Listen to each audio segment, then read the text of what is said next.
I am currently staring at a rental agreement through a thick layer of mud, while my van leans at a terrifying 45-degree angle in a ditch. Just outside the window, a very judgmental cow is chewing grass and watching my slow descent into madness. This was supposed to be the trip of a lifetime, a majestic tour of New Zealand's South Island. Instead, I am stuck in a swamp, $4,000 poorer, and wondering where it all went wrong.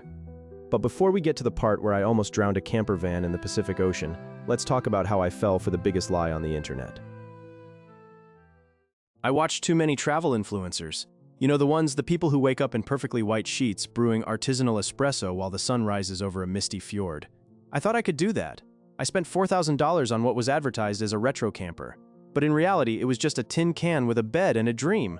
The first red flag, the manual transmission? This thing doesn't just shift gears, it screams in actual physical pain every time it sees a hill. And in New Zealand, everything is a hill. My expectations of aesthetic sunsets and gourmet coffee were quickly replaced by the smell of burning clutch and the realization that I had basically rented a motorized garden shed. I wanted to be a nomad, but I was starting to feel more like a victim of a very expensive prank. The interior lighting flickered like a horror movie, and the luxury kitchen was held together by hope and a few rusty screws. And yet, I kept driving. I thought it couldn't get worse, but then I reached Arthur's Pass.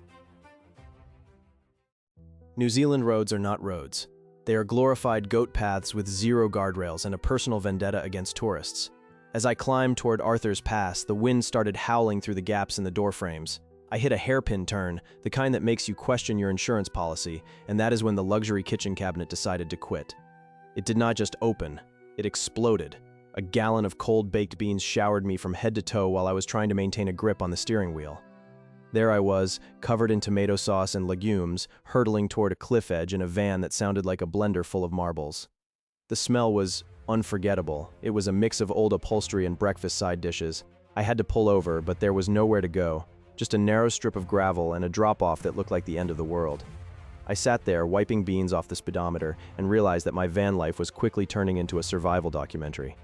But could it get any weirder? Unfortunately, the global positioning system was about to answer that question. Technology is supposed to be our friend, but my global positioning system clearly had a dark sense of humor. It decided that the main highway was too mainstream and suggested a shortcut. It looked like a road on the screen, but in reality, it was a private farm track.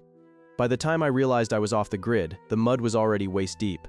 The van did not just get stuck, it sank. It felt like the earth was slowly reclaiming the $4,000 I had spent. I was miles from anything, surrounded by nothing but grass and the sound of my own heavy breathing.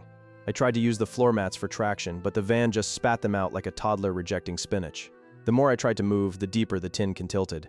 I was officially a stationary feature of the New Zealand landscape. But then the real panic set in. I looked at the map and realized I was near the coast, and the tide was starting to change. This was the moment, the point where I realized I was truly in over my head. I had managed to wiggle the van toward a coastal road, thinking the sand would be firmer than the farm mud. I was wrong, so very wrong. The engine, exhausted from its struggle with the hills and the beans, simply gave up. It refused to turn over. It just clicked, a hollow, mocking sound that echoed in the cabin. And then, I heard the water. The tide was coming in. I watched as the waves started licking the edges of my tires. Salt water is the natural enemy of a cheap rental van and my pride. I was sitting in a metal box, waiting for the ocean to take me while the sun set beautifully in the distance. The influencers were right about one thing. The sunsets are incredible. They just forgot to mention the part where you are praying for a miracle while your feet get wet inside your own living room. The question was simple. Would I lose the van, or just my mind? Just as the water reached the rims, a rumble appeared on the horizon. It wasn't the cavalry, it was Bruce. Bruce is a local farmer who drives a tractor that looks like it survived a war. He didn't look impressed. In fact, he looked like he had seen 1,000 idiots just like me. He didn't say much at first, he just hooked a chain to my bumper and pulled the tin can out of the muck like it was a toy. The rescue took exactly 3 minutes. The cost? $200 in cash and a soul-crushing critique of my expensive city boots. Bruce looked at my footwear, spat on the ground, and told me that if the road looks like a driveway, it probably is. He didn't offer a hug or a discount. He just took my money, laughed at my bean-stained shirt, and drove off into the darkness. My pride was gone, and so was my budget for the rest of the week. But as I stood there on solid ground, I realized I had survived. I was broke. I smelled like a cannery, and my van was tilted. But I was alive. So what did we learn?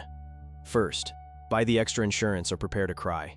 Second, If a local farmer looks at you with pity, turn around immediately. Van life is not always sunsets and lattes. Sometimes it is just mud and expensive lessons. If you enjoyed this glorious disaster, hit the subscribe button for more travel nightmares. I'm gonna go find a pressure washer and some dignity. Thanks for watching, and stay off the farm tracks.